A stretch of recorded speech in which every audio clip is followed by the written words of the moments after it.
mocked as the weakest soldier. He carried the wounded alien queen. 100 Miles Private Danny Clark was the smallest soldier in the Human Defense Force stationed on planet Zarion Prime. His fellow soldiers called him names and pushed him around during training. They said he was too weak to fight real aliens and should stay in the medical tent. Danny never fought back because he knew they were partly right. He was not the strongest or the fastest, but he had something else that made him different. The war between humans and the Zephyrian Empire had been going on for 3 years. The Zephyrians were tall, blue-skinned aliens with incredible strength and advanced technology.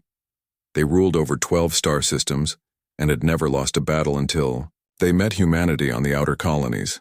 Most human soldiers feared them, but Danny had always been curious about their culture and language. On the morning of the Great Battle, Commander Lisa Brooks gathered all troops for the final assault on the Zephyrian stronghold. Danny was assigned to stay behind with the medical supplies while real soldiers went to fight. He watched from the hilltop as explosions lit up the alien fortress. Hours passed, and then something unexpected happened. A small escape pod crashed near Danny's position. Smoke poured from the damaged craft, and he could hear someone inside crying for help. Danny grabbed his medical kit and ran toward the wreckage. Despite orders to avoid enemy contact, he could not ignore someone in pain. When he opened the pod door, his breath caught in his throat. Inside was the most beautiful alien woman he had ever seen.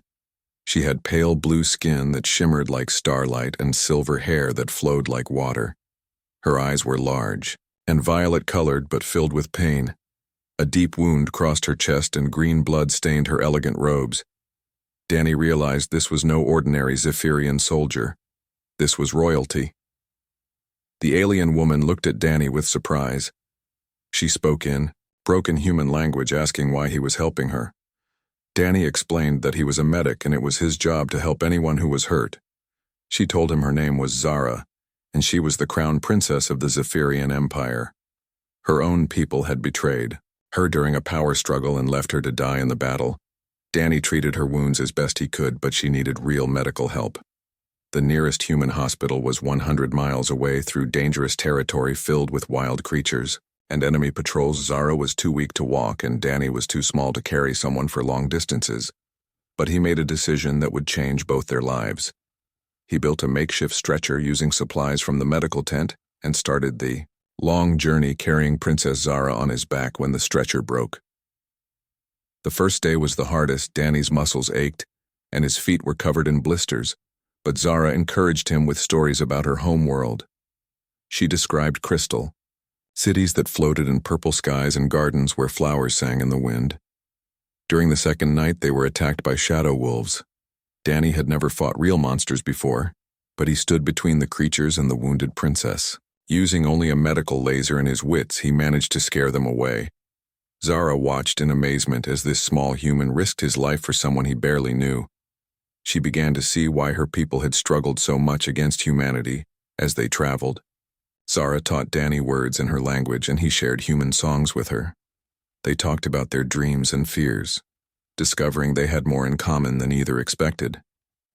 Danny learned that Zara had always questioned her empire's cruel ways and wanted to bring peace between their species. She had been trying to negotiate a treaty when her brother staged his coup. On the fourth day, Danny collapsed from exhaustion.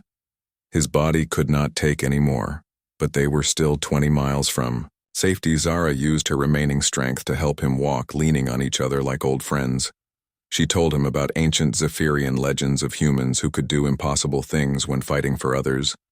Danny did not feel legendary, but he kept moving forward. When they finally reached the human outpost, Danny was barely conscious. The medical team rushed Zara into surgery, while Danny collapsed in the hallway. He woke up 3 days later to find Princess Zara sitting beside his bed, completely healed and wearing a simple human dress. She smiled and took his hand, telling him that his kindness had given her hope for peace between their worlds. The story of Danny's journey spread quickly through both armies. Zephyrian soldiers could not believe a weak human had carried their princess through 100 miles of deadly wilderness.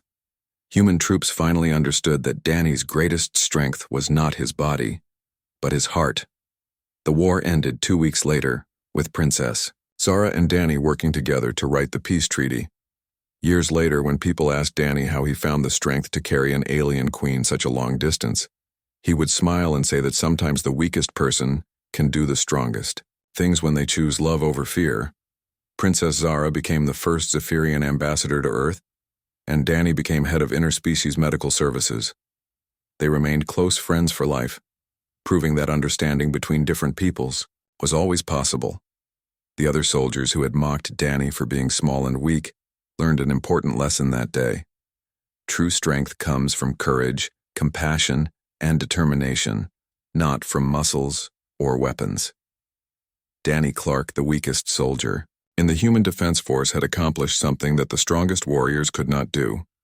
He had ended a war not with violence, but with simple human kindness.